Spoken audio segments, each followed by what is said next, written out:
Time for SpiffyInfo to get another old school achievement. Larry Kaplan wanted to bring the 1978 arcade game Avalanche to the 2600. That became Kaboom. Kaboom is the only Activision game that uses the paddle control, and man, you need it to move your water buckets to catch all the bombs being dropped down by the Mad Bomber, who looks like he's related to the crook from Keystone Capers. Coincidence? And how did I do? Like for part 2. Time for a spiffy old school achievement.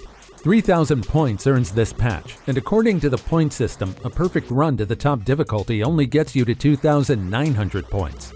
How hard does it get? This is level 6. If you let a bomb fall, you lose your lowest bucket, getting it back every 1,000 points. This game is 2K of brutality on the reflexes. It took a lot of tries for me to say I earned this patch. Time for some spiffy info. In my search for indie games, I ran across this demo for a beat-em-up called Fallen City Brawl. Currently, I'm playing as Sergeant Clay, who has a special move of gun.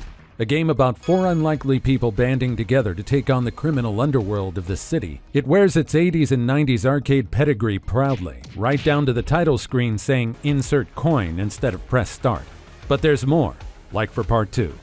Time for more spiffy info. This game failed its Kickstarter in 2020, but still found a publisher and is set to release sometime in 2022. This game looks how 80s and 90s brawlers felt like to play. Everything from the multicolored point values to the insane combo chains, the SWAT team support, and look at this boss dragging a poor victim behind him, and he's on fire. This demo packs a lot of style into one short level. I can't wait for the rest. You can play the demo on Steam right now.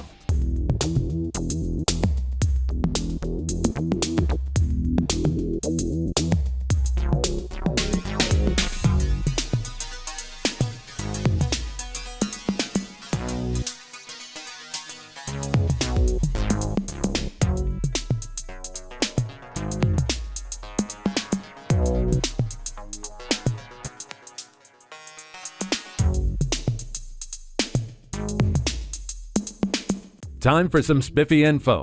Indie devs Epic Llama are about to release Unusual Findings. That's actually the name of the game, Unusual Findings. The Steam demo is tragically short, but still showcases its roots in 80s and horror like Stranger Things. A point-and-click adventure, you play a kid whose quest to watch unscrambled cable leads to a creepy mystery lurking under your small town.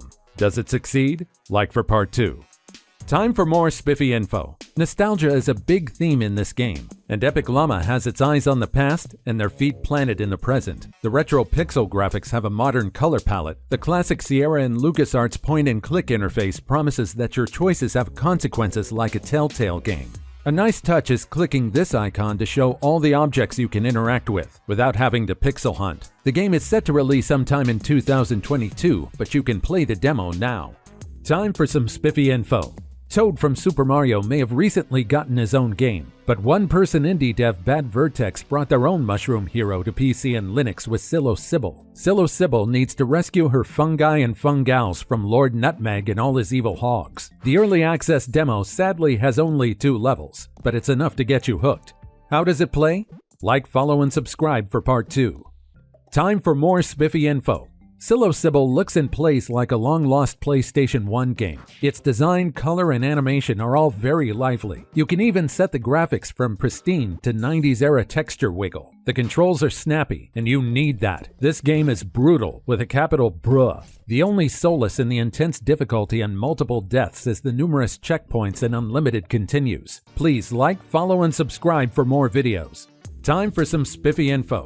In 1981, Activision programmer Steve Cartwright spent a lot of time playing the arcade game Astro Blaster and wanted to make a similar game. That's the origin of Mega Mania. You shoot enemies like hamburgers, tires, steam irons, and dice. But that wasn't Steve's idea. He just made whatever shapes he wanted. It was marketing who made up the wacky names to make the game stand out from all the space shooters that were on the market. Like, follow, and subscribe for part 2.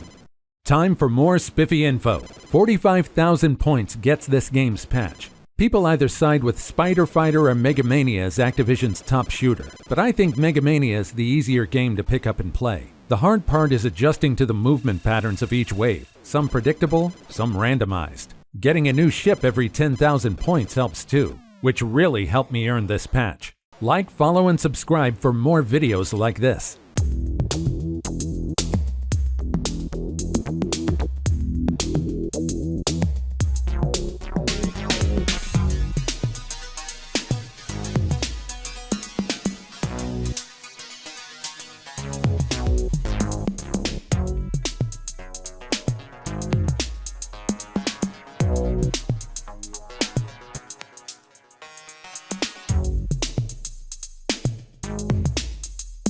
Time for some spiffy info. In these videos, I've been using a keyboard and mouse to play games, but it became clear to me that I needed a controller.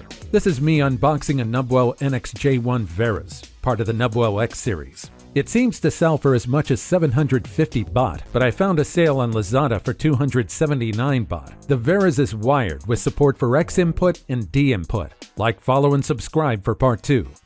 The Veras seemed a little small when I got it out of the box, but it feels comfortable in my hands, not cramped at all. The face and shoulder buttons have a good click to them, and the D-pad feels suited for quick movement and fighter game combos. The joysticks feel a bit light at first, but after playing in-game I was able to adjust to them. The overall controller has a good weight and feels substantial. So how does it play? Like, follow, and subscribe for part 3.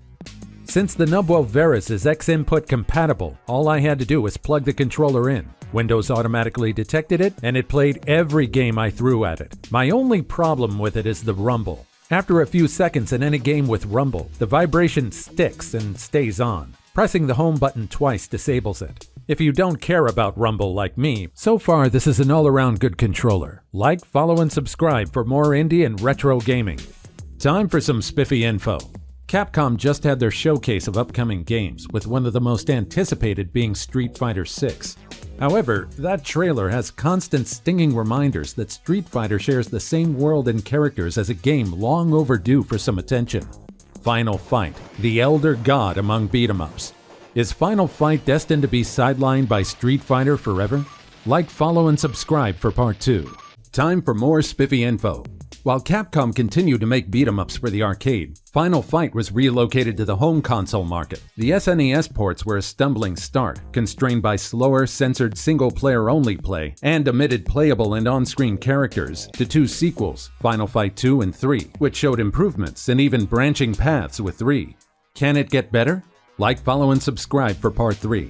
Time for more spiffy info. The NES got a chibi-style take on the original story with Mighty Final Fight. This game featured an XP system. Defeating enemies gives you more life and more moves. This game has inspired bouncer games to work on Mighty Final Fight forever. They plan to feature more characters, levels, modes, weapons, a new story, co-op play, and multiple ways to finish the game. Are there more Final Fights to look forward to? Like, follow, and subscribe for part 4. Time for more spiffy info. Final Fight CD for the Sega CD is regarded as a better port than the SNES attempts, with CD music and better speed, but still suffers from censorship and a limited 64 on-screen color palette. That's why it's amazing that Mauro Xavier is leading a small team to create Final Fight Ultimate for the Genesis, a release that aims to add everything lost in the home ports, including co-op play. Is anyone else keeping the Final Fight fire burning? Like, follow, and subscribe for part 5. Time for more spiffy info. It seems a bit ironic to find Final Fight games on the Streets of Rage-inspired engine OpenBore, like Final Fight Apocalypse 2nd Edition and Final Fight and Dinosaurs. But Super Final Fight Gold Plus is where we finally see Street Fighter characters involved in a Final Fight game, and not vice versa. Other features include an XP system, branching pathways, and 3-player co-op. Is this the true Final Fight? Like, comment, and subscribe for part 6. Time for some spiffy info. I got the opportunity to demo a game from one-man game dev Kenzo Games. This is Hood Story, Kaido Yamazaki, which can best be described as an open-world beat-em-up. You play the title character Kaido, a former gang leader caught between his girlfriend and brother's urging to remain lawful, and his old gang family who wants his help with a brewing gang war. So what's it like? Like, comment, and subscribe for part 2. Time for more spiffy info. Kenzo is inspired by the Yakuza series in Shenmue. The game looks very colorful with cel-shaded characters and a city with a full weather and night and day cycle. The city will have a lot of quests and activities like bowling and arcade games. The main combat system feels good to play, just like a 90s beat-em-up. I feel like I've only skimmed the surface on a huge world to explore. A public demo is estimated to be a month away. Like, comment, and subscribe for more videos like this.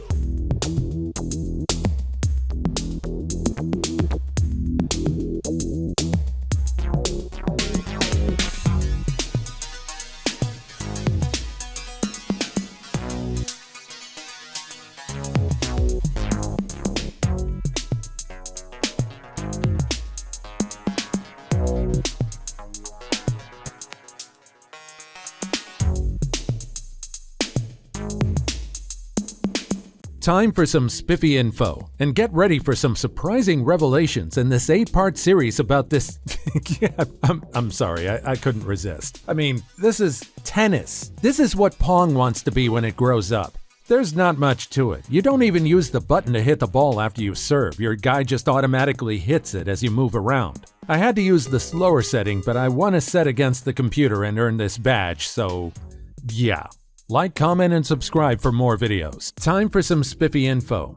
Defender is an unquestioned classic side-scrolling space shooter arcade game, but it still might surprise you to find out that it was the inspiration for Steve Cartwright's game Sequest. You use your sub to rescue treasure-hunting divers while avoiding and shooting killer sharks and enemy mini-subs, keeping an eye on your limited oxygen and surfacing when you have 6 divers to finish each round. So how did I do? Like, comment, and subscribe for part 2. Time for more spiffy info.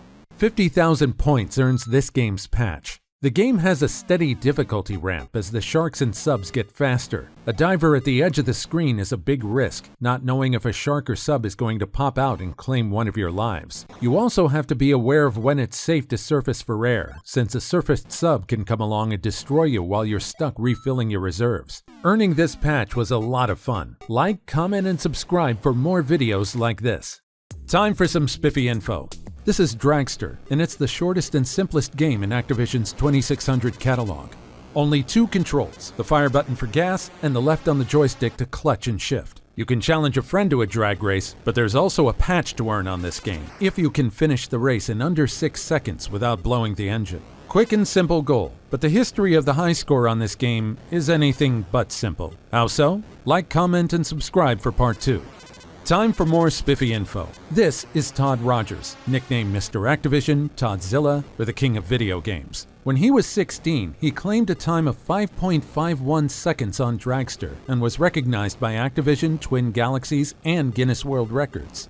This long-running record gave Todd fame, employment, and endorsements. Impressive. And again, simple, right? Right? Like, comment, and subscribe for part 3. Time for more spiffy info. Some began to question Todzilla's claim of 5.51 seconds on Dragster, since there was no video or even picture evidence to back up his claims. Speedrunner and engineer OmniGamer broke down the code of the game and mapped out inputs, and found the quickest time possible was 5.57.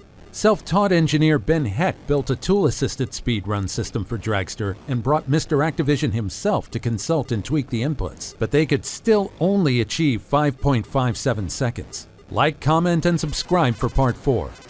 Time for more spiffy info. In 2018, Twin Galaxies and Guinness World Records retracted their recognition of Todd's claims. In 2021, the king of video games filed a lawsuit against Guinness and Twin Galaxies for defamation, but the case was dismissed. As for me, I watched OmniGamer's technique and was able to get a time of 5.87. Not enough to be the Kingzilla of video games, but enough to earn this patch. And I'm happy with that.